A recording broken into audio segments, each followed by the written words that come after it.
ঘড়ির কাঁটা তখন রাত 2টো ছুঁই ছুঁই। গোপন নীতি নির্ধারণী বৈঠকে বসেছিলেন কয়েকজন নতুন প্রজন্মের অর্থনীতিবিদ, নিরাপত্তা বিশ্লেষক এবং এক সাবেক কূটনীতিক। টেবিলের ওপরে ছড়িয়ে ছিল একটা মানচিত্র। চট্টগ্রাম থেকে করাচি, গাদার হয়ে সোজা উঠে গেছে কাশগড়, তারপর জিনজিয়াং, তার ওপাশে মধ্য এশিয়ার গভীর ভেতরে উজবেকিস্তান, তাজিকিস্তান, এমনকি আফগানিস্তান পর্যন্ত। এই মানচিত্র এখনো সরকারি নয়, কিন্তু সিদ্ধান্ত হয়ে গেছে বাংলাদেশ এখন দক্ষিণ এশিয়ার শিপিং চেইনের কেন্দ্র হতে যাচ্ছে ভারতকে পাশ কাটিয়ে। এই খবরটি ছড়িয়ে পড়ে পাকিস্তানের নামী সংবাদ মাধ্যম দ্য নেশনে। সেখানেই প্রথম প্রকাশিত হয় চ্যাং জিহং নামের এক চীনা স্ট্র্যাটেজিক বিশ্লেষকের সাক্ষাৎকার, যেখানে তিনি বলেছিলেন, চট্টগ্রাম ও গাদার যদি যুক্ত হয় তবে দক্ষিণ এশিয়ার ভূ রাজনীতি ভেঙে পড়বে, ভারত আর একক শক্তি থাকবে না। সেই খবর যেন বজ্রের মতো আঘাত হানে নয়াদিল্লিতে। ভারতীয় পররাষ্ট্র মন্ত্রণালয়ের ঘুম হারাম হয়ে যায়। চায়ের কাপে ঝড় নয়, এবার আসল ঝড় এসেছে বঙ্গোপসাগর থেকে। 2025 সালের পাকিস্তান চীন বাংলাদেশ বৈঠক হয়েছে একাধিক, তবে সবচাইতে বেশি শোরগোল ফেলেছে 19 জুনের ত্রিপাক্ষিক বৈঠক। আন্তর্জাতিক বিশ্লেষকরা সেই খবরকে রেফারেন্স হিসেবে বলছেন, এই মুহূর্তটা দক্ষিণ এশিয়ার ক্ষমতার পালাবদলে গুরুত্বপূর্ণ প্রতীক। বিভিন্ন সময়ে আন্তর্জাতিক গণমাধ্যমের লেখায় উঠে এসেছে, লোকচক্ষুর আড়ালে থাকা এসব বৈঠকে ছিলেন বাংলাদেশের নিরাপত্তা উপদেষ্টা, চীনের গবেষক এবং পাকিস্তানের সামরিক ইউনিটের গুরুত্বপূর্ণ পলিসি মেকাররা। পাকিস্তানি মিডিয়ার ভাষ্যমতে সাম্প্রতিক বৈঠকগুলোর একটিতে বাংলাদেশকে সিপিইসি চীন পাকিস্তান ইকোনমিক করিডোরে যুক্ত করার পরিকল্পনা উপস্থাপন করা হয়। চট্টগ্রাম পোর্টকে গাদার পোর্টের সাথে রেল ও সড়ক পথে যুক্ত করে এক নতুন করিডোর গড়ে তোলার প্রস্তাব আসে। এই করিডোর শুধু পণ্য পরিবহনের নয়, এটা হবে ডেটা, শক্তি এবং নিরাপত্তা বিনিময়েরও করিডোর। এমনটাই মত ছিল বৈঠকে অংশগ্রহণকারী নীতি নির্ধারকদের।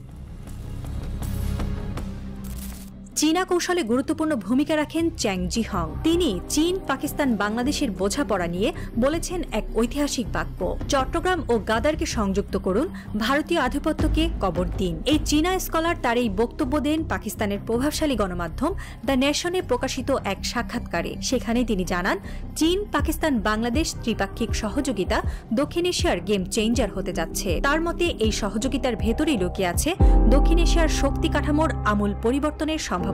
The strategic significance of China-Pakistan-Bangladesh relationship is reflected in multi-dimensions such as geopolitics, economic cooperation, security, stability and global governance. চ্যাং জিহং আরও বলেন, এই ত্রিপাক্ষীয় সম্পর্ক দক্ষিণ এশিয়াকে ভারতের একক নিয়ন্ত্রণ থেকে বের করে এনে একাধিক কণ্ঠস্বর ও দৃষ্টিভঙ্গির জায়গায় নিয়ে যাচ্ছে। এতে শুধু অর্থনীতি নয়, নিরাপত্তা, সংস্কৃতি, এমনকি আন্তর্জাতিক নীতি নির্ধারণেও নতুন ভারসাম্য তৈরি হবে। সেন্ট্রাল এশিয়া অফুরন্ত প্রাকৃতিক গ্যাস, খনিজ এবং অপরিশোধিত তেলের সমুদ্র, কিন্তু সেই বাজারে বাংলাদেশের কোনো উপস্থিতি নেই। আফগানিস্তানের মতো দেশও এখন পাকিস্তানের করিডোর ব্যবহার করে রপ্তানি বাড়িয়েছে 5 গুণ। বাংলাদেশ যদি এই করিডোরে ঢোকে তাহলে নতুন $100 কোটি বাজার খুলে যাবে। শুধু পোশাক নয়, খাদ্যপণ্য, ওষুধ, নির্মাণ সামগ্রী সবকিছুর চাহিদা আছে সেই সব অঞ্চলে। এই করিডোর কেবল বাণিজ্যের নয়, শক্তি নির্ভরতার বিকল্প পথ। ভারত এখনো ভাবছে সবকিছু তাদের নিয়ন্ত্রণেই আছে, কিন্তু বাস্তবতা বদলে গেছে। ঢাকার ভেতরে নতুন প্রজন্মের নীতি নির্ধারকরা এখন বলেন, আমরা নিজেদের স্বার্থ দেখব, দিল্লি কি ভাবছে তা নয়। একসময়ের মিত্র এখন দূরের এক প্রতিবেশী মাত্র। অন্যদিকে 1971 সালের রক্তাক্ত ইতিহাসের জন্য পাকিস্তানকে ভুলতে চায়নি বাংলাদেশ। সম্পর্ক ছিল ঠান্ডার থেকেও কম, কিন্তু আজ পাকিস্তান নতুন এক বাস্তবতা মেনে নিচ্ছে। তাদের অবস্থান, আমরা প্রস্তুত, বাংলাদেশ চাইলে আমরা করিডোর খুলে দেব। তাদের এই কূটনৈতিক নম্রতা আর চীনের পূর্ণ সমর্থন মিলিয়ে দক্ষিণ এশিয়ায় এক নতুন ধারা তৈরি করছে, যেখানে পাকিস্তান আর বাংলাদেশ সহযোগী, প্রতিপক্ষ নয়। একসময় চাবাহার বন্দরের মাধ্যমে আফগানিস্তান ও মধ্য এশিয়ায় ঢোকার স্বপ্ন দেখেছিল ভারত। একে মোদির মাস্টার স্ট্রোক বলা হয়েছিল। তখন ভারতের পররাষ্ট্র মন্ত্রণালয় ঘোষণা দিয়েছিল, চাবাহার হবে ভারতের নতুন দরজা মধ্য এশিয়ায় প্রবেশের। ইরানের সাথে যৌথ উদ্যোগে তৈরি এই বন্দরের মাধ্যমে ভারতের আশা ছিল পাকিস্তানকে পাশ কাটিয়ে এক বিকল্প রুট সৃষ্টি করা। কিন্তু তালিবান ক্ষমতায় আসার পর সেই স্বপ্ন তছনছ হয়ে যায়। আফগানিস্তানে ভারতের কূটনৈতিক ও অর্থনৈতিক প্রভাব একরকম শূন্যে এসে থাকে। চাবাহার এখন প্রায় পরিত্যক্ত, ব্যবহৃত হয় মূলত স্থানীয় পণ্যবাহী জাহাজের জন্য। অন্যদিকে পাকিস্তানের গাদার বন্দরের মাধ্যমে চীন বহু আগে থেকেই মধ্য এশিয়ায় প্রবেশ করেছে এবং সিপিইসি রুটটি হয়ে উঠেছে তাদের প্রধান বাণিজ্যিক ও কৌশলগত করিডোর। এখন যদি বাংলাদেশ সেই করিডোরে যুক্ত হয় তাহলে চট্টগ্রাম হয়ে উঠবে সেই নতুন গেটওয়ে, যেখানে দক্ষিণ এশিয়া, মধ্য এশিয়া এবং পূর্ব এশিয়ার অর্থনীতি মিলিত হবে। এই করিডোর ভারতের একচেটিয়া আধিপত্যের অবসান ঘটাবে, এটাই চীনের মূল লক্ষ্য এবং বাংলাদেশ সেই খেলায় সামনে চলে এসেছে। নয়াদিল্লির কর্মকর্তারা এখন বুঝতে পারছেন মোদির তথাকথিত মাস্টার স্ট্রোক হয়তো মাস্টার মিসক্যালকুলেশন ছিল।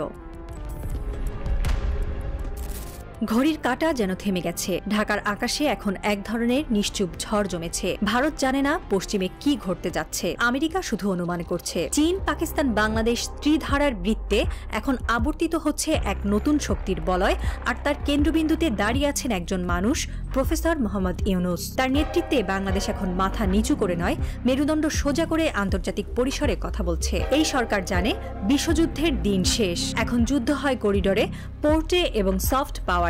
আর সেখানেই বাংলাদেশ খেলছে এক সাহসী গেম। গাদার করিডোর, চট্টগ্রামের পুনর্জাগরণ, সেন্ট্রাল এশিয়া জয়, ভারতকে পাশ কাটিয়ে স্বাধীন পররাষ্ট্রনীতি, সবকিছুর মাঝখানে দাঁড়িয়ে প্রফেসর ইউনূস যেন এক নীরব নেতা, যিনি দেখছেন স্ট্র্যাটেজিক ঘড়ির কাঁটা আর জানেন সময় একদিন বিস্ফোরণ ঘটায়। এই পথ কাটাময়, কিন্তু স্বাধীনতার পথ এমনই হয়। তিনি নাকি বলেছিলেন এক নীতি নির্ধারণী বৈঠকে। আজ সেই শব্দই বাতাসে ভাসছে।